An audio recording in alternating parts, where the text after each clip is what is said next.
মিটফোর্টে ব্যবসায়ী সোহাগ হত্যা, আরও 2 জন গ্রেফতার। নিরাপত্তার দাবি মেডিকেলের শিক্ষার্থীদের। সারা দেশে বিশেষ চিরুনি অভিযানের ঘোষণা স্বরাষ্ট্র উপদেষ্টার।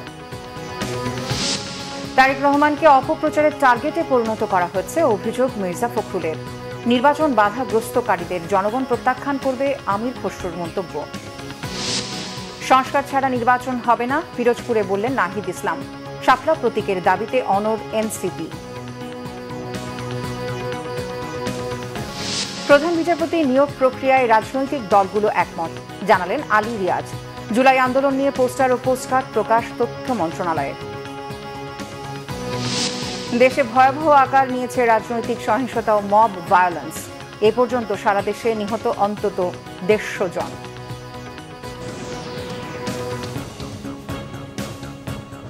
দেখছিলেন ক্রাউন 7 সংবাদ শিরোনাম। রাজধানীর মিটফোর্ডে সোহাগ হত্যার ঘটনায় গ্রেফতার করা হয়েছে আরও 2 জনকে। এ নিয়ে গ্রেফতারের সংখ্যা দাঁড়ালো 7-এ। এদিকে মিটফোর্ড হাসপাতালের সামনের রাস্তার ফুটপাতে উচ্ছেদ অভিযান চালিয়েছে পুলিশ। আর নিরাপত্তা নিশ্চিত না হওয়া পর্যন্ত স্যার সলিমুল্লাহ মেডিকেল কলেজ শাটডাউনের ঘোষণা দিয়েছেন শিক্ষার্থীরা। বিস্তারিত জিয়া খানের রিপোর্টে। নিরাপত্তার দাবিতে স্যার সলিমুল্লাহ মেডিকেল কলেজ শিক্ষার্থীদের আন্দোলন। আগে থেকেই নিরাপত্তা নিয়ে শঙ্কিত ছিলেন তারা। সোহাগ হত্যার পর থেকে তাদের সেই দাবি আরও জোরালো হচ্ছে। প্রকাশ্যে খুনের ঘটনায় আতঙ্কিত শিক্ষার্থীরা। এটা হচ্ছে আমাদের মেন এন্ট্রি পয়েন্ট। সামনে একটা হোস্টেল আছে আলাউদ্দিন ছাত্রাবাস, সেখানে ফার্স্ট আর সেকেন্ড ইয়ারে থাকে। আর ওইদিকে আরেকটা ছাত্রাবাস আছে, সেটা হচ্ছে আমাদের প্রথম ছাত্রাবাস, সেখানে বাকি সিনিয়র বেচগুলো থাকে। তো মানে এরকম একটা নৃশংস হত্যাকাণ্ড ক্যাম্পাসের মধ্যে, সেটা হচ্ছে আনসার ক্যাম্পের সামনে, এবং আনসার এখানে ছিল, দায়িত্ব পালন করেছেন, সেটা আপনারাই দেখেছেন। যদি করতো তাহলে হয়তো বা এই ঘটনাটা হতো না। সাধারণ শিক্ষার্থী আমরা একটা সেকেন্ড বেস্ট মেডিকেল কলেজে পড়ালেখা করি, আমাদের স্টুডেন্টের সেফটি দরকার আছে। চান জীবনের নিশ্চয়তা। আমাদের হসপিটাল নিরাপত্তা নিশ্চিত করাতে যথেষ্ট পরিমাণ আনসার মোতায়েন করতে হবে, এবং কার্যকর আনসার, কোনো ধরনের ইনএক্টিভ আনসার নয়। 2 নাম্বার, বহিরাগতদের প্রবেশ সীমিত করতে হবে, নিষিদ্ধ করতে হবে বহিরাগতদের প্রবেশ। রাত 12টার পরে এডওয়ার্ডের সামনে পোলাপান নেশাগ্রস্ত অবস্থায় থাকে, ওইটা আমাদের পরিহার করতে হবে। ঠিক পদক্ষেপ এবং সঠিক ক্লাস মানে একদম দৃশ্যমান কিছু পদক্ষেপ দেখতে পাচ্ছি, ততক্ষণ আমরা কমপ্লিট শাটডাউন ঘোষণা করছি। আমরা ক্লাস এবং পরীক্ষা সব পরিহার করছি। এদিকে রবিবার সকাল থেকেই মিটফোর্ড হাসপাতাল ও স্যার সলিমুল্লাহ মেডিকেল কলেজের সামনে রাস্তার ফুটপাতে উচ্ছেদ অভিযান চালায় পুলিশ।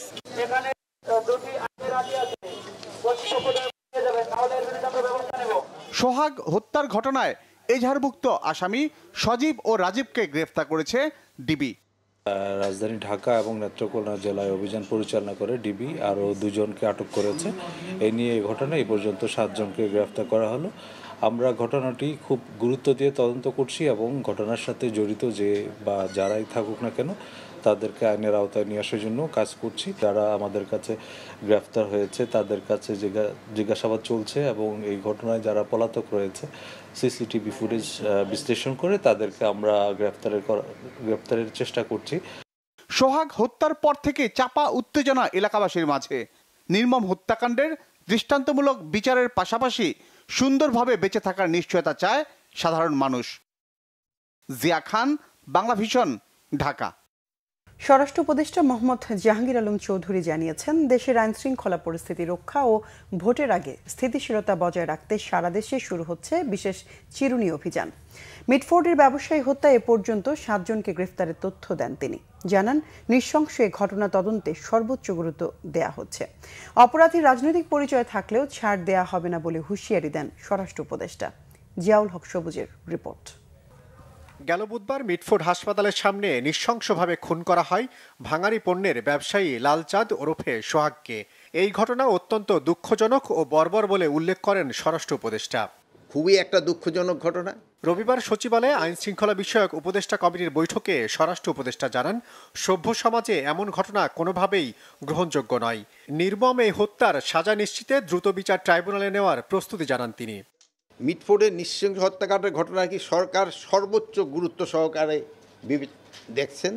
এই হত্যাকাণ্ডের দায়েরকৃত মামলায় প্রাথমিক তথ্য বিবরণীতে উল্লিখিত 19 জনের মধ্যে ইতিমধ্যে 7 জনকে র্যাব, সেনাবাহিনী এবং পুলিশ গ্রেপ্তার করেছে। ঢাকার বাইরে গোয়েন্দা দল বিভিন্ন জায়গায় অভিযান চালিয়ে অবশিষ্ট আসামিদের গ্রেপ্তারে কাজ করে যাচ্ছে। উল্লেখ্য যে এই হত্যাকাণ্ডের বিচার দ্রুত বিচার ট্রাইব্যুনালে নেয়ার পদক্ষেপ নেওয়া হয়েছে। ইতিমধ্যে খুলনা হত্যাকাণ্ড একজনকে গ্রেপ্তার করা হয়েছে। সরকার এই মর্মে বিশ্বাস করে অপরাধী যে দলেরই হোক না কেন, সে যে কোনো দলেরই হোক না কেন, কোনো রাজনৈতিক অথবা অন্য কোনো পরিচয়ে কাউকে ছাড় দেওয়া হচ্ছে না এবং ভবিষ্যতেও দেওয়া হবে না। এদিন বৈঠকে মব সৃষ্টি, চাঁদাবাজি, দখলবাজি ও অস্থিরতার বিরুদ্ধে ব্যবস্থা নেওয়ার বিষয়ে আলোচনা হয়। সিদ্ধান্ত হয় জাতীয় নির্বাচনের 2-3 মাস আগেই দেশের আইন শৃঙ্খলা পরিস্থিতি স্থিতিশীল করার। পরিস্থিতি বিবেচনায় সরকার যে কোনো সময় চিহ্নিত অপরাধী ও সন্ত্রাসীদের ধরতে বিশেষ বা চিরুনি অভিযান পরিচালনা করতে পারে। আমাদের প্রিপারেশনটা আমরা ডিসেম্বরের ভিতরে শেষ করতে চাচ্ছি। তারপরে ধরেন যে ইলেকশনের ডেট এটা এটা দিবে হলো ইলেকশন কমিশন, তারা এটা কবে ইলেকশন দেবে, তো একটা টেন্টেটিভ ডেট তো আপনাকে সবসময় বলা হচ্ছে যে রোজার আগে হতে পারে, রোজার পরে হতে পারে। মিটফোর্ড সহ দেশের বিভিন্ন জায়গার অপরাধ তদন্তে আইন শৃঙ্খলা রক্ষাকারী বাহিনীর কোনো শিথিলতা ছিল কিনা তাও খতিয়ে দেখা হচ্ছে বলে জানান স্বরাষ্ট্র উপদেষ্টা। জিয়াউল হক সবুজ, বাংলা ভিশন, ঢাকা। বিএনপি মহাসচিব মির্জা ফখরুল ইসলাম আলমগীর বলেছেন, বিএনপিকে সহজে তুড়ি মেরে উড়িয়ে দেওয়া যাবে না। তিনি বলেন, বিএনপিকে হেয় করতে একটি চক্র পরিকল্পিতভাবে কাজ করছে। তারেক রহমান এখন তাদের টার্গেটে পরিণত হয়েছে। এদিকে অর্থনীতিবিদ ডক্টর মাহবুবুল্লাহর মতে, বর্তমান পরিস্থিতি বিএনপির জন্য অশনির সংকেত। আহমেদ সারওয়ার রিপোর্ট। রবিবার রাজধানীর একটি হোটেলে Tarique Rahman the hope of Bangladesh নামে একটি বইয়ের মোড়ক উন্মোচন করা হয়, যাতে তারেক রহমানের তৃণমূল ভিত্তিক রাজনীতির দর্শনকে তুলে ধরা হয়েছে। মোড়ক উন্মোচন করে বিএনপি মহাসচিব বলেন, এখন মিডিয়া পাল্টে যাচ্ছে। সাইবার যুদ্ধের জন্য প্রস্তুতির জায়গায় বিএনপি খুব দুর্বল। এখন একটা কিন্তু মারাত্মক রকমের একটা বড় রকমের আক্রমণের শিকার আমরা হয়েছি। সাইবার অ্যাটাক হয়েছে আমাদের উপরে।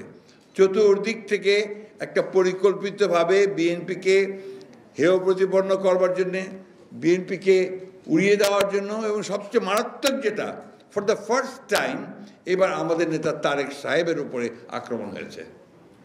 আমি এটা আপনারা লক্ষ্য করেছেন নিশ্চয়ই। তার নাম ধরে, তার কথা বলে, তাকে বিভিন্নভাবে মেলাইন করে তার সম্পর্কে কথা বলেছে, যেটা খুব অ্যালার্মিং। আমি এটা জোর দিয়ে বলতে চাই, বিএনপিকে এত সহজে তুড়ি মেরে উড়িয়ে দেওয়া যাবে। বিএনপি প্রমাণ করেছে, প্রতিবার প্রমাণ করেছে যে বিএনপি সেই ধ্বংসস্তূপ থেকে জেগে উঠতে জানে। আলোচনায় অংশ নিয়ে বিশিষ্টজনেরা সমকালীন রাজনীতিতে তারেক রহমানের ভূমিকা উল্লেখ করে বলেন, তিনি দেশের রাজনীতিতে সক্রিয় থেকেছেন আদর্শিক নেতৃত্ব হিসেবে। আজকে আমি অশনি সংকেত দেখছি। বিএনপির মধ্যে স্বার্থপর লোকরা, কিছু অপশক্তি, তারা আজকে অপতৎপরতায় মেতে উঠেছে। যে বিএনপিকে শেখ হাসিনা ধ্বংস করতে পারেনি, ভাঙতে পারেনি, বিপর্যস্ত করতে পারেনি, সেই বিএনপি আজকে কিন্তু বড় একটা হুমকির মুখে পড়েছে। তারা এই মুহূর্ত থেকে দেশে একটা গোপন জরিপ শুরু করুন। বিশেষ করে এই জরিপের উদ্দেশ্য হবে দলের মধ্যে কারা ক্ষতিকর কার্যক্রমে লিপ্ত আছে, অসামাজিক কার্যক্রমে লিপ্ত আছে, দল বিরোধী কার্যক্রমে লিপ্ত আছে। আমি আশাবাদী ভবিষ্যতে যে জিনিসগুলো এখন উনি করে উঠতে পারছেন না, দলের নানান রকম বিশৃঙ্খলা আছে, সেগুলো উনি বহিষ্কার করে আসলে সম্ভব না। যদি রাষ্ট্রের ক্ষমতায় আসেন, দায়িত্বে আসেন, আমি আশা রাখি, আস্থা রাখি তিনি সেটা পেরে উঠবেন। এবং একটা ফাইট আমি অন্তত করার চেষ্টা করছি, আপনাদের জন্য করা সোজা না, কারণ আপনারা এই দলটা করেন, যারা করেন, পাথর দিয়ে হত্যা করার এই ঘটনায় খেয়াল করবেন, দল হিসাবে বিএনপিকে স্টিগমাটাইজ করা, দল হিসাবে বিএনপিকে আওয়ামী লীগের পর্যায়ে নিয়ে যাওয়া, একই রকম আলাপ করা যে বিএনপিও টিকে থাকার কোনো দরকার নেই, বিএনপিও নিষিদ্ধ হয়ে যাওয়া উচিত, এগুলো প্রত্যেকটা বাংলাদেশের বিরুদ্ধে কিন্তু চক্রান্ত। বিএনপির রাজনীতি তরুণদের মাথায় ঢোকানোর উপর জোর দেন আলোচকরা। আহমেদ সরওয়ার, বাংলা ভিশন, ঢাকা। বিএনপির স্থায়ী কমিটির সদস্য আমির খসরু মাহমুদ চৌধুরী বলেছেন, রাজনৈতিক সংস্কৃতি না বদলালে কোনো সংস্কারই কাজে আসবে না। বিকেলে চট্টগ্রাম মহানগরীর এলজিইডি মিলনায়তনে বিএনপির সাবেক ভাইস চেয়ারম্যান আব্দুল আল নোমান স্মরণে নগর বিএনপি আয়োজিত স্মরণ সভায় তিনি একথা বলেন। প্রয়াত নেতাকে গভীর শ্রদ্ধার সাথে স্মরণ করে আমির খসরু বলেন, রাজনীতিতে আব্দুল্লাহ আল নোমান ছিলেন নেতাদের নেতা, তিনি অনেক নেতা তৈরি করে গেছেন।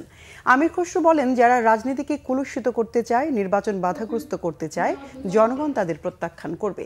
রাজনীতি শুধু ক্ষমতায় যাওয়ার জন্য নয়, জনগণের সাথে থেকে জনগণের প্রত্যাশা ও আকাঙ্ক্ষাকে ধারণ করে সে অনুযায়ী কাজ করাই হলো রাজনীতি। সহনশীল রাজনীতিকে যারা বাধাগ্রস্ত করতে চাচ্ছে, রাজনীতিতে যে সহনশীল সম্মানজনক রাজনীতিকে যারা বাধাগ্রস্ত করতে চাচ্ছে, তাদেরকে বাংলাদেশের জনগণ প্রত্যাখ্যান করবে। আমাদেরকে নতুন আকাঙ্ক্ষা, নতুন মনোজগতে প্রবেশ করে সে আকাঙ্ক্ষা ধারণ করে বাংলাদেশের নতুন রাজনৈতিক সংস্কৃতি প্রবর্তন করতে হবে। আপনি যদি শত সংস্কার করেন, হাজার সংস্কার করেন, বাংলাদেশের রাজনীতিতে যদি রাজনৈতিক চরিত্র সংস্কৃতি না বদলায়, কোন সংস্কার এখানে কাজ হবে না। বিএনপি জাতীয় স্থায়ী কমিটির সদস্য ডক্টর AZM জাহিদ হোসেন বলেছেন, বিএনপি আইনের শাসনে বিশ্বাস করে, মব ভায়োলেন্সে বিশ্বাস করে না। দুপুরে সিলেট নগরীর সুবিদ বাজারে পিটিআই টিচার্স ট্রেনিং ইনস্টিটিউশনের অডিটোরিয়ামে সিলেট মহানগর বিএনপির বিশেষ সভায় তিনি এই কথা বলেন। ডক্টর জাহিদ হোসেন বলেন, যারা মব ভায়োলেন্সে অভ্যস্ত তারা এ সমস্ত ঘটিয়েছে, তাদের চিহ্নিত করে শাস্তির আওতায় আনতে হবে, না হলে গণতন্ত্র ধ্বংস হয়ে যাবে। যে কোনো সংকট মোকাবেলায় বিএনপি জনগণকে নিয়ে কাজ করবে বলেও জানান তিনি। অনুষ্ঠানে উপস্থিত ছিলেন বিএনপি চেয়ারপারসনের উপদেষ্টা খন্দকার আব্দুল মুক্তাদির ও আরিফুল হক চৌধুরী সহ অনেকে। বিএনপির আইন বিষয়ক সম্পাদক ব্যারিস্টার কায়সাল কামাল বলেছেন, সোহাগ হত্যাকাণ্ডকে কেন্দ্র করে স্বাধীনতা যুদ্ধে পরাজিত একটি দল এখন বিএনপিকে টার্গেট করে প্রোপাগান্ডা চালাচ্ছে। রবিবার সুপ্রিম কোর্টে এক সংবাদ সম্মেলনে কায়সার কামাল বলেন, রাজনৈতিক দলগুলোর উচিত গণতন্ত্রের উপর আস্থা রেখে সহনশীলতা বজায় রাখা, কিন্তু দু একটি রাজনৈতিক দল তা না করে নোংরা রাজনীতির খেলায় মেতে উঠেছে। এদিন সোহাগ হত্যাকাণ্ডে বিএনপিকে জড়িয়ে উদ্দেশ্য প্রণোদিত সংবাদ প্রকাশের অভিযোগে একটি জাতীয় দৈনিকের সম্পাদককে 5 দিনের মধ্যে ভুল স্বীকার করে ক্ষমা চাইতে আইনি নোটিশ পাঠান ব্যারিস্টার কায়সার কামাল। এ বিষয়ে তিনি বলেন, পুলিশের পক্ষ থেকে বারবার বলা হয়েছে ব্যবসায়িক দ্বন্দ্বের ফলেই এই হত্যাকাণ্ড, কিন্তু একটি পত্রিকায় বিএনপির চাঁদাবাজির ফলে এই ঘটনা ঘটেছে এমন সংবাদ প্রকাশ করা হয়েছে, এটি উদ্দেশ্য প্রণোদিত সংবাদ।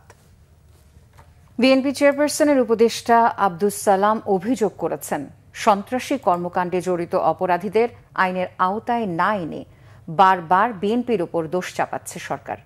আর চেয়ারপারসনের পররাষ্ট্র বিষয়ক উপদেষ্টা কমিটির বিশেষ সহকারী ইশরাক হোসেন দলীয় নেতাকর্মীদের আরও সংযত আচরণ করার পরামর্শ দিয়েছেন। রোববার রাজধানীর পুরান ঢাকার উল্টিনগঞ্জ কাঠ ব্যবসায়ী সমিতির দোয়া মাহফিলে এসব কথা বলেন তারা। শহীদ রাষ্ট্রপতি জিয়াউর রহমান ও জুলাই 24-এর সকল শহীদদের আত্মার মাগফিরাত কামনায় এই অনুষ্ঠানের আয়োজন করা হয়। অনুষ্ঠানে প্রধান অতিথি বিএনপি চেয়ারপারসনের উপদেষ্টা আব্দুস সালাম সরকারের সমালোচনা করে বলেন, মানুষ নির্বাচন আয়োজনের জন্য এই সরকারকে ক্ষমতায় বসিয়েছে, কিন্তু সরকার টালবাহানা করে প্রায় 1 বছর পার করেছে। আর বিএনপি চেয়ারপারসনের পররাষ্ট্র বিষয়ক উপদেষ্টা কমিটির বিশেষ সহকারী ইশরাক হোসেন বলেন, পুরান ঢাকায় ব্যবসায়ীকে বর্বরচিত হত্যাকাণ্ড একটি পরিকল্পিত ঘটনা। তিনি এই নৃশংস ঘটনার জন্য দায়ীদের খুঁজে কঠিন শাস্তির মুখোমুখি করতে অন্তর্বর্তী সরকারের প্রতি আহ্বান জানান। যারা এই সমস্ত কথা বলতে নির্বাচন ঠেকাইতেছে, পার্লামেন্ট নির্বাচন যারা চায় না, যারা লোকাল নির্বাচন চায়, তারা মূলত একটা শক্তিশালী পার্লামেন্ট হোক এটা চায় না। কারা চায় এটা? যারা নির্বাচন হলে এমপি হতে পারবে না, এমপি হতে পারবে না। তারা বলে যে না, আমার ভোট দরকার নাই, আমি সারা দেশে আমার পক্ষে যারা ভোট দিল ওইটাই হিসাব করে আমার এমপি বানাইতে হবে। একটা মামার বাড়ির আবদার। আমাদের বিরুদ্ধে ষড়যন্ত্র চলছে, এটা আপনারা জানেন। নানা ধরনের প্রোপাগান্ডা, অপপ্রচার আমাদের দলের বিরুদ্ধে চালানো হচ্ছে। সেই জন্যে আমি বলবো যে আমাদের যারা দলীয় নেতাকর্মী রয়েছেন তাদেরকে আরও সংযত আচরণ করতে হবে, জনগণের সাথে মিশে তাদের বন্ধু হয়ে, তাদের বিপদে আপদে তাদের একজন সাহায্যের খুঁটি হয়ে দাঁড়িয়ে আমাদের আগামী দিনে রাজনীতি করতে হবে। কারণ যেটা আমাদের নেতা দেশনায়ক জনাব তারেক রহমান প্রতিনিয়তই আমাদেরকে বলে যাচ্ছেন আগামী দিনের রাজনীতি কিন্তু সম্পূর্ণ ভিন্ন হবে। পুরনো দিনের স্টাইলের রাজনীতিতে কিন্তু আগামী দিনের রাজনীতি হবে না। আমাদেরকে নতুন যে 3.5 কোটি ভোটাররা যুক্ত হয়েছে, নতুন ভোটাররা, তাদের মন জয় করতে হবে। তাদের জন্য আমরা কি করব সেই কথাগুলো আমাদেরকে তুলে ধরতে হবে। সংস্কার ছাড়া কোনো নির্বাচন হবে না বলে আবারও জানিয়ে দিয়েছেন জাতীয় নাগরিক পার্টি এনসিপির আহ্বায়ক নাহিদ ইসলাম। জুলাই পদযাত্রার 13তম দিনে এনসিপি পিরোজপুর জেলা শাখার আয়োজনে জেলার কেন্দ্রীয় শহীদ মিনারে এ কথা বলেন। নাহিদ ইসলাম বলেন, জুলাই গণঅভ্যুত্থানের মাধ্যমে ফ্যাসিস্ট শেখ হাসিনার সরকারের পতন ঘটেছিল। গুম, খুন, নির্যাতন, দুর্নীতি, লুটপাট, ভোটাধিকার হরণ, সন্ত্রাস এমন কোনো অপকর্ম নেই সেই সরকার করেনি। বলেন, 3বার দেশের মানুষ ভোট দিতে পারেনি। সীমাহীন জুলুম, নির্যাতন, অত্যাচারে অতিষ্ঠ হয়ে মানুষ রাজপথে নেমে এসেছিল। এর আগে সকাল 11টায় পদযাত্রা শুরুর কথা থাকলেও বৃষ্টির কারণে 12টার দিকে দলটির কেন্দ্রীয় নেতাকর্মীরা পিরোজপুর সার্কিট হাউস থেকে পদযাত্রা শুরু করেন। আমরা দুর্নীতির ব্যবস্থায় ফিরে যাইতে চাই না, আমরা মাফিয়া তন্ত্রের ব্যবস্থায় আমাদের আন্দোলনের সময় আমাদের বৈষম্য সমাজ ভাবে, সমাজ বৈষম্য, ধর্ম বৈষম্য, শ্রমিকের সাথে বৈষম্য, এই সকল বৈষম্য, গরিবের সাথে বৈষম্য, এই বৈষম্যগুলো দূর করতে হবে। ফলে এই যে গণঅভ্যুত্থানের পরে আমরা একটা সরকার পাইছি, সকলে মিলে আসলে এই সরকারকে সহযোগিতা করি এবং দেশটাকে নতুন করে গড়ে তুলি। কিন্তু আমাদের সেই আহ্বানে সবাই সাড়া দেয় নাই। কেউ শুধু ক্ষমতা চাইছে, শুধু দ্রুত নির্বাচন চাইছে, সংস্কার তাদের কাছে গুরুত্বপূর্ণ মনে হয় নাই।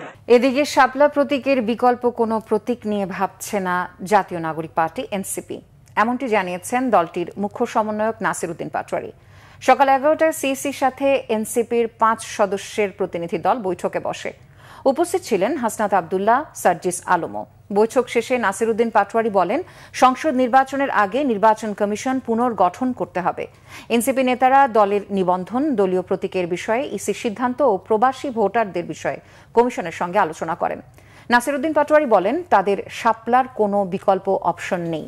আইনগতভাবে শাপলা পেতে কোনো বাধা নেই বলে মনে করেন তিনি। তারপরও তা যদি বাধা না দেওয়া হলে রাজনৈতিকভাবে মোকাবেলা করা হবে।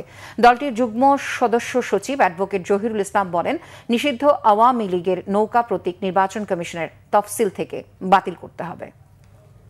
প্রধান বিচারপতি নিয়োগ প্রক্রিয়া নিয়ে দেশের রাজনৈতিক দলগুলোর মধ্যে দীর্ঘদিনের বিতর্ক অবসানে এক ধরনের ঐক্যমত্য হয়েছে। জাতীয় ঐক্যমত্য কমিশনের উদ্যোগে আয়োজিত সংলাপের 2য় পর্বের 12 দিনের বৈঠক শেষে ঐক্যমত্য হয় বলে জানিয়েছেন কমিশনের সহসভাপতি অধ্যাপক ডক্টর আলী রিয়াজ। জানান, আলোচনায় দেরি হলে রাজনৈতিক দলগুলোর সাংগঠনিক ও নির্বাচনের নানা কাজেও দেরি হবে। এছাড়া প্রধান বিচারপতি নিয়োগ ব্যবস্থা, জরুরি অবস্থা জারি সংক্রান্ত ব্যবস্থা ও তত্ত্বাবধায়ক সরকার প্রতিষ্ঠার বিষয় নিয়ে বৈঠকে রাজনৈতিক দলগুলো তাদের ঐক্যমত্য প্রস্তাব ও মত দ্বিমতের বিষয়টি তুলে ধরে। 30 জুলাই এর মধ্যে প্রয়োজনে একদিন বাড়িয়ে রাষ্ট্রীয়ভাবে গুরুত্বপূর্ণ বিষয়গুলোতে ঐক্যমত্য সৃষ্টি করে জুলাই সনদ প্রণয়নের লক্ষ্যে সোমবার আবারও আলোচনায় বসবে জাতীয় ঐক্যমত্য কমিশন। জুলাই গণ অভ্যুত্থানের বর্ষপূর্তি উপলক্ষে পোস্টার ও পোস্টকার্ড প্রকাশ করেছে তথ্য ও সম্প্রচার মন্ত্রণালয়। এ সময় তথ্য ও সম্প্রচার মন্ত্রণালয়ের উপদেষ্টা মাহফুজ আলম বলেন, জুলাই গণ অভ্যুত্থানের পোস্টকার্ড, নোটস অন জুলাইয়ে সব শ্রেণী পেশার মানুষের মতামত দেওয়ার সুযোগ থাকবে। রোববার তথ্য ও সম্প্রচার মন্ত্রণালয়ের সভাকক্ষে পোস্টার ও পোস্টকার্ড প্রকাশ কার্যক্রমের উদ্বোধন করেন উপদেষ্টা মাহফুজ আলম।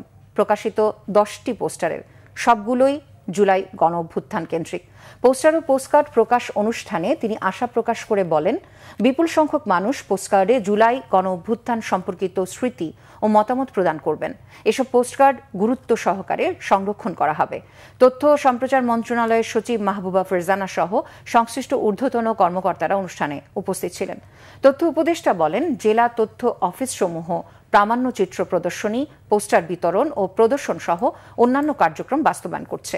জুলাই গণ অভ্যুত্থানের বর্ষপূর্তির সকল কার্যক্রম যথাসময়ে বাস্তবায়নের উপর গুরুত্ব আরোপ করেন তিনি। এই প্রোগ্রামের আরেকটা তাৎপর্য হচ্ছে, আমরা আজকে থেকে আমাদের অফিসিয়াল কার্যক্রম শুরু করলাম। আমাদের মন্ত্রণালয়ের সাথে সম্পৃক্ত আরও অনেকগুলো কাজ আছে এবং অনেকগুলো কাজ অলরেডি চলমান। বিটিভির যে ডকুমেন্টারিগুলো কাজ চলতেছে, তারপরে আমাদের আরও নিজেদের ডকুমেন্টারি, যেটা আমাদের সবচেয়ে ভালো ডকুমেন্টারি আমার এখন পর্যন্ত যেটা করা গেছে সেটা হচ্ছে শ্রাবণ বিদ্রোহ। সেটা বিটিভিতে প্রিমিয়ার হবে এবং আমরা আশা করি যে আগামী কয়েকদিনের ভিতরে আমরা এটা পাবলিকলি মুক্ত করব। জুলাই আগস্ট অভ্যুত্থানে রংপুরের বেগম রোকেয়া বিশ্ববিদ্যালয়ের শিক্ষার্থী আবু সাইদ হত্যার ঘটনায় করা মামলায় আসামি রাফিউল ইসলাম রাসেল ও মোহাম্মদ আনোয়ার পারভেজকে আগামী 22 জুলাই হাজির করতে নির্দেশ দিয়েছে ট্রাইব্যুনাল 2। এই দুই আসামি বেগম রোকেয়া বিশ্ববিদ্যালয়েরই কর্মচারী। এছাড়া এই মামলায় গ্রেফতার 4 জনকে আজ ট্রাইব্যুনালে হাজির করা হয়। পলাতক অন্য 24 আসামিকে 22 জুলাইয়ের মধ্যে হাজির হতে দুটি জাতীয় দৈনিক পত্রিকায় বিজ্ঞপ্তি প্রকাশের নির্দেশ বহাল রেখেছে ট্রাইব্যুনাল। এছাড়া সাফারের আশুলিয়ায় 6 জনকে হত্যার পর লাশ পুড়িয়ে দেওয়ার মামলায় 8 আসামিকে ট্রাইব্যুনালে হাজির করা হয়। এই মামলা শুনানির জন্য প্রসিকিউশন সময় চাইলে আগামী 16 জুলাই দিন ধার্য করা হয়। গত 2 জুলাই অভিযোগ আমলে নেয় আন্তর্জাতিক অপরাধ ট্রাইব্যুনাল 2। সেদিন পলাতক 8 আসামির বিরুদ্ধে গ্রেফতারি পরোয়ানাও জারি করা হয়। স্বৈরাচার শেখ হাসিনা ও তার সহযোগী ঢাকা বিশ্ববিদ্যালয়ের শিক্ষকদের বিচার দাবি করেছে বিশ্ববিদ্যালয়ের শিক্ষকদের সংগঠন সাদা দল। অপরাজেয় বাংলার পাদদেশে জুলাই অভ্যুত্থানে মরণাস্ত্র ব্যবহারের নির্দেশদাতা ফ্যাসিস্ট শেখ হাসিনা এবং গণভবনে গিয়ে স্বৈরাচারের মদতদাতা শিক্ষকদের বিচারের দাবিতে আয়োজিত এক মানববন্ধনে তারা এই দাবি জানান। গণহত্যায় মদত দেয়া এবং দুর্নীতির দায়ে অভিযুক্ত ইমিরাটিস অধ্যাপকদের দ্রুত অপসারণ ও ফ্যাসিস্টদের চিরতরে দমনে দেশের স্বার্থে সকলকে একতাবদ্ধ থাকার আহ্বান জানান শিক্ষক নেতারা। মানববন্ধনে ঢাবি সাদা দলের নেতারা বলেন, খুনি হাসিনার যে রেকর্ড ফাঁস হয়েছে তার বিচার করতে হবে। ঢাকা বিশ্ববিদ্যালয়ের কিছু শিক্ষক তৎকালীন সরকারকে গুলি চালাতে ইন্ধন জুগিয়েছিলেন উল্লেখ করে তারা বলেন, এখন আওয়ামীপন্থী সেই শিক্ষকরাই অন্তর্বর্তী সরকারের বিপক্ষে বিবৃতি দিয়েছেন। রাজধানী সহ সারা দেশে উদ্বেগজনক হারে বাড়ছে খুন খারাপি, যার মূলে রয়েছে আধিপত্য বিস্তার, জমি দখল, চাঁদাবাজি ও রাজনৈতিক প্রতিহিংসার মতো ঘটনা। এতে দিন দিন আতঙ্কিত হচ্ছে সাধারণ মানুষ। হিউম্যান রাইটস সাপোর্ট সোসাইটির এক তথ্য বলছে, শুধু চলতি বছরে এই পর্যন্ত সারা দেশে সহিংসতায় নিহত হয়েছেন অন্তত 150 জন, যার মধ্যে সবচেয়ে বেশি মারা গেছে রাজনৈতিক সহিংসতা ও মব জাস্টিসের ঘটনায়।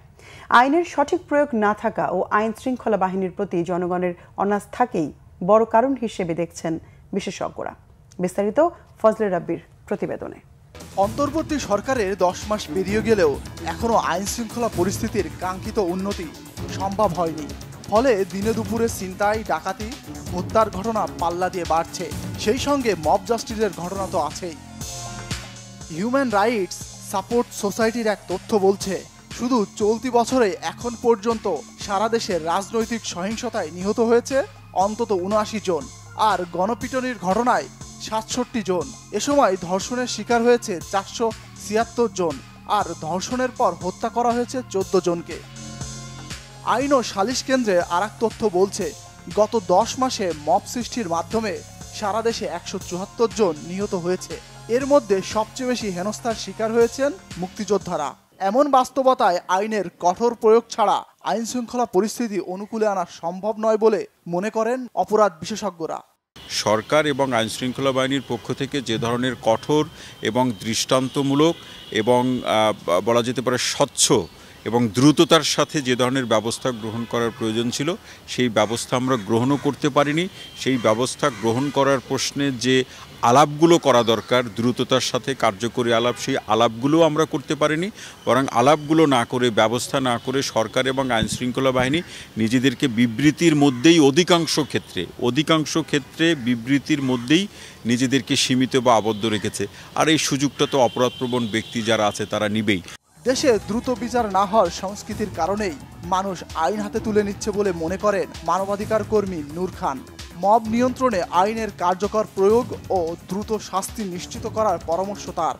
সমাজে একটা শ্রেণী আছে যারা সমাজে অশান্তি তৈরি করে রাখতে চাচ্ছে, জিয়ে রাখতে চাচ্ছে। আর একটা রাজনৈতিক শক্তি আছে যারা এই অস্থিরতার সুযোগে তারা তাদের স্বার্থ হাসিল করতে চাচ্ছে। এই গোষ্ঠীটি ক্ষুদ্র হলেও এরা মব ক্রিয়েট করে সন্ত্রাস তৈরি করছে, এরা সমাজের বিভিন্ন কাঠামো আঘাত দেওয়ার চেষ্টা করছে এবং এইটার মধ্য দিয়ে তারা তাদের রাজনৈতিক ফায়দা হাসিলের একটা চেষ্টা করছে, যদিও এই শক্তিটা খুবই ক্ষুদ্র একটা শক্তি। আধিপত্য বিস্তার, রাজনৈতিক প্রতিহিংসা, চাঁদাবাজি ও বিভিন্ন স্থাপনা দখল কেন্দ্রিক সহিংসতায় প্রতিনিয়তই বাড়ছে খুন খারাপি। ফজলে রাব্বি, বাংলা ভিশন, ঢাকা। এনবিআর কর্মকর্তারা সরকারের আস্থা হারিয়েছেন।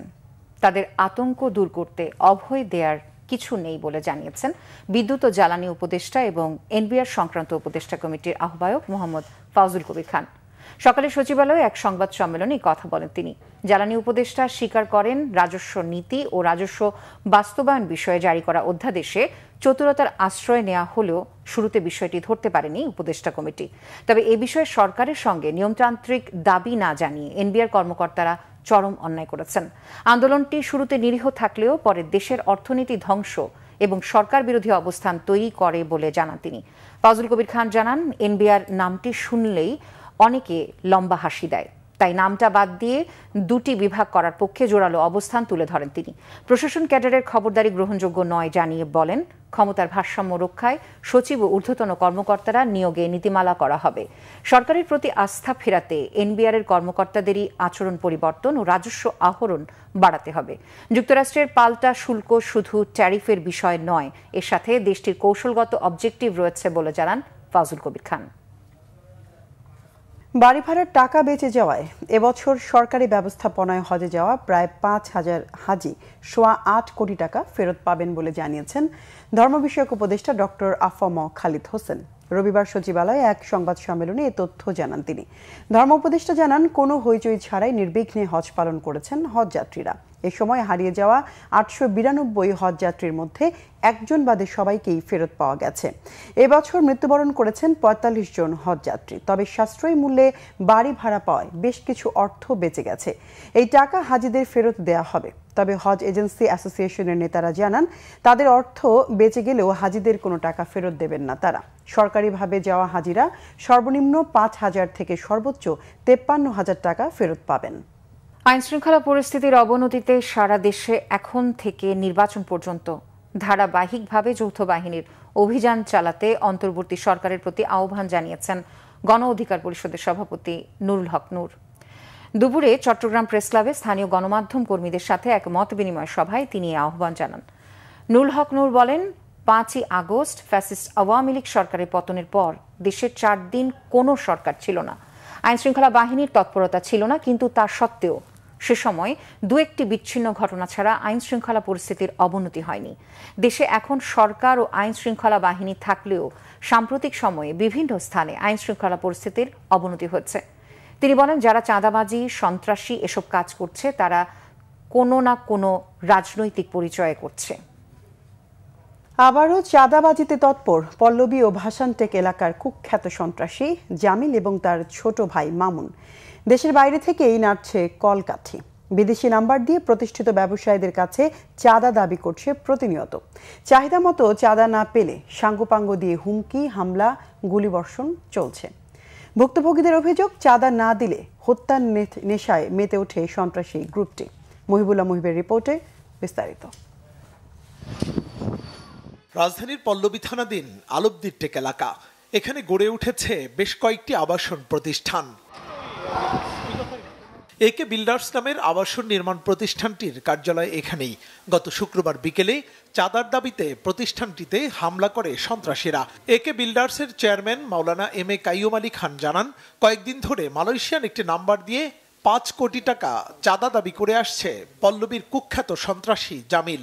চাঁদা না পেয়ে কয়েক দফায় তার প্রতিষ্ঠানে হামলা করে সন্ত্রাসীরা।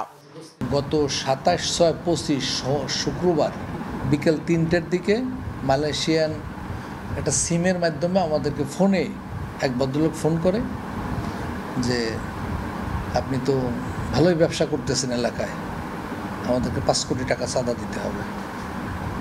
তো এই কথা বলার পরে বললো যে আপনার সময় 7 দিন, 7 দিনের ভিতরে দিবেন, অন্যথা আপনার পরিণতি ভোগ করতে হবে। কথাটা অনেকটা এরকম। তো কেটে দিল সে ফোনটা। কেটে দেওয়ার 2-3 ঘন্টা পরে 30-40 জন লোক আমাদের অফিসে বিভিন্ন ধরনের অস্ত্র নিয়ে আমাদের লোকজনদের মারপিট করলো, কম্পিউটার ভাঙচুর করলো এবং বলে গেল যে সব কাজ বন্ধ। শুক্রবার সন্ত্রাসীদের গুলিতে একে বিল্ডার্সের একজন কর্মকর্তা গুলিবিদ্ধ হন। এই ঘটনায় পল্লবী থানায় একটি মামলা করেছে প্রতিষ্ঠানটি।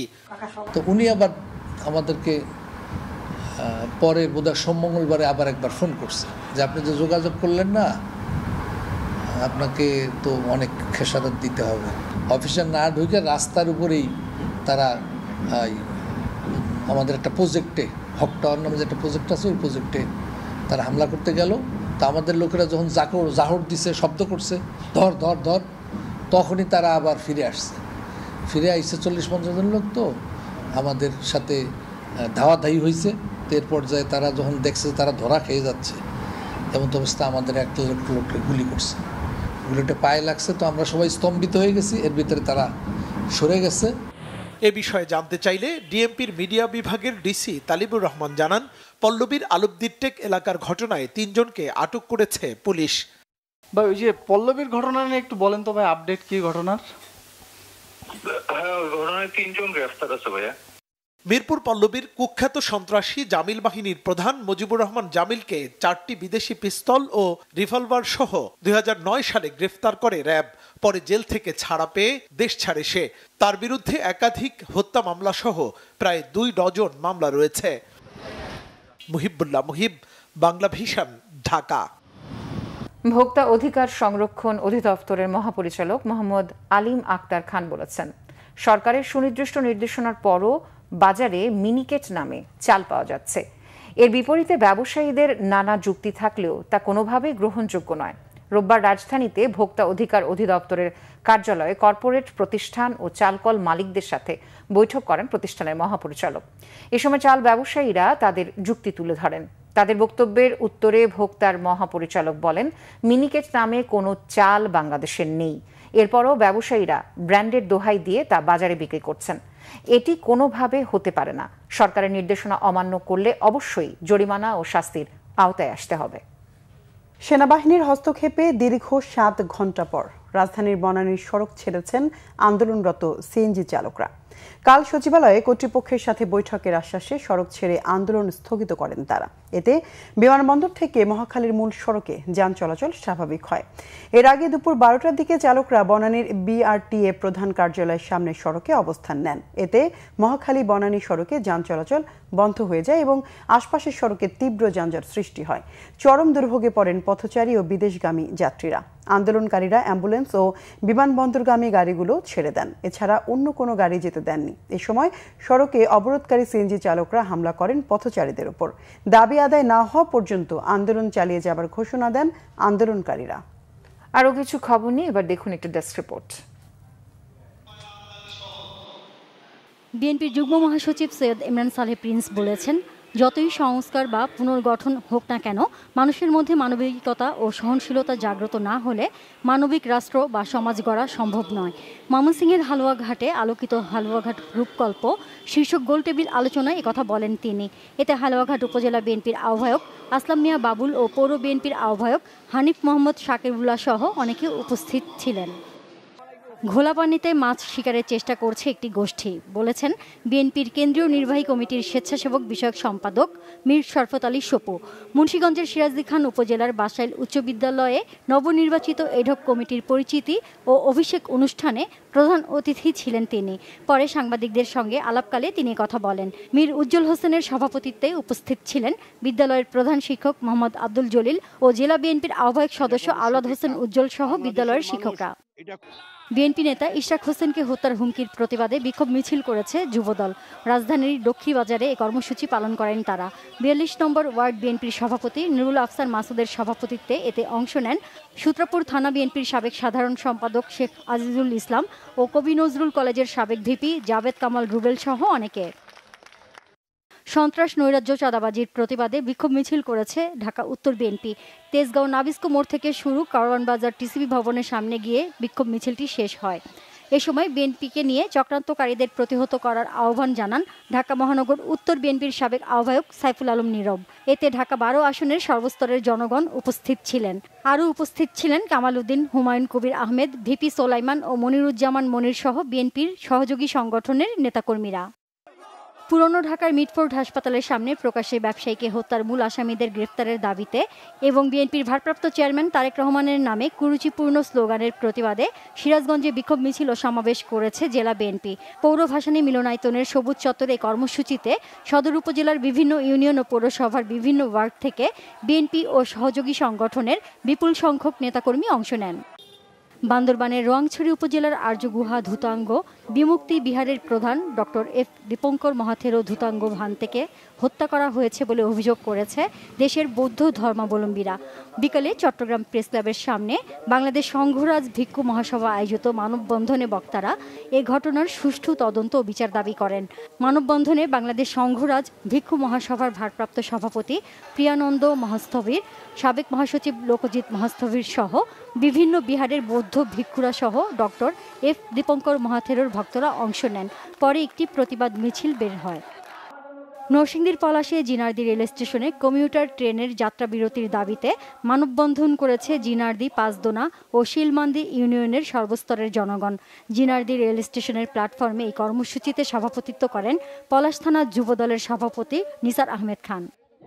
Private university national association of Bangladesh পুনাবের উদ্যোগে উত্তাল জুলাই, অমলিন স্মৃতি, অভ্যুত্থান ও আমরা শীর্ষক মতবিনিময় সভা হয়েছে রাজধানীর সেগুনবাগিচায় শিল্পকলা একাডেমি মিলনায়তনে। এতে বক্তারা জুলাইয়ের চেতনা, গণতন্ত্রের বিকাশ, ন্যায়ের সংগ্রাম এবং বিশ্ববিদ্যালয়ের শিক্ষার্থীদের দায়িত্বশীল ভূমিকার ওপর গুরুত্বারোপ করেন।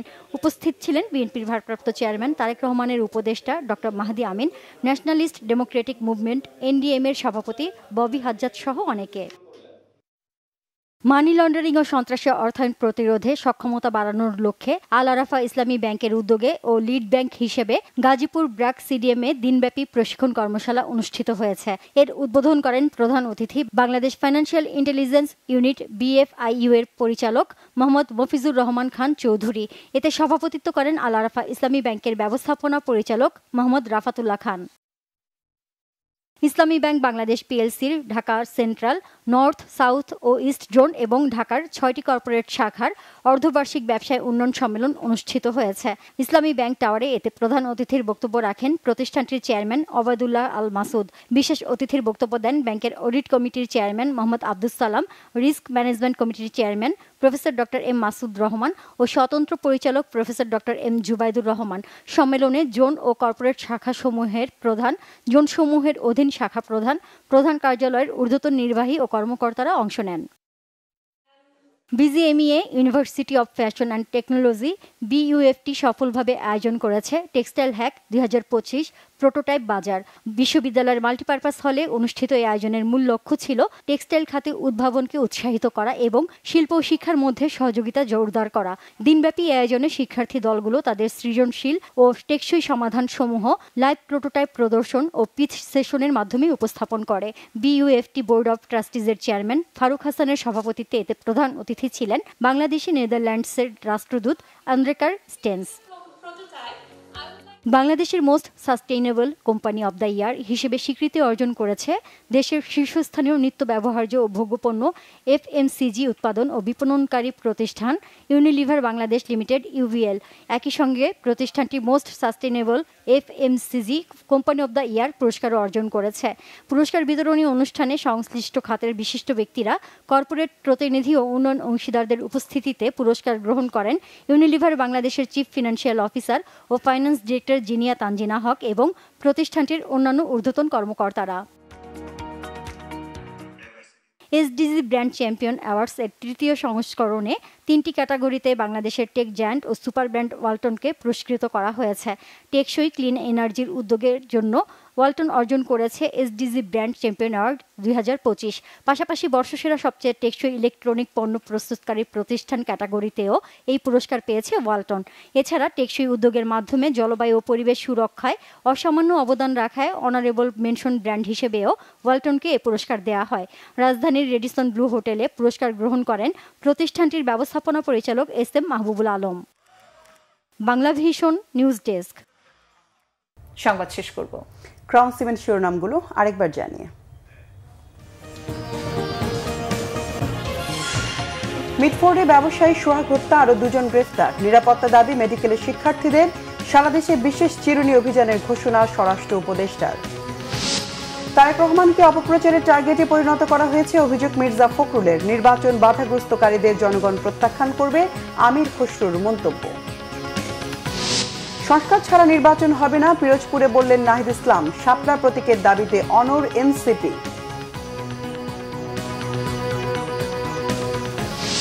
প্রধান বিচারপতি নিয়োগ প্রক্রিয়ায় রাজনৈতিক দলগুলো একমত, জানালেন আলী রিয়াজ। জুলাই আন্দোলন নিয়ে পোস্টার ও পোস্টকার্ড প্রকাশ তথ্য মন্ত্রণালয়ে। দেশে ভয়াবহ আকার নিয়েছে রাজনৈতিক সহিংসতা ও মব ভায়োলেন্স। এ পর্যন্ত সারা দেশে নিহত অন্তত 150 জন।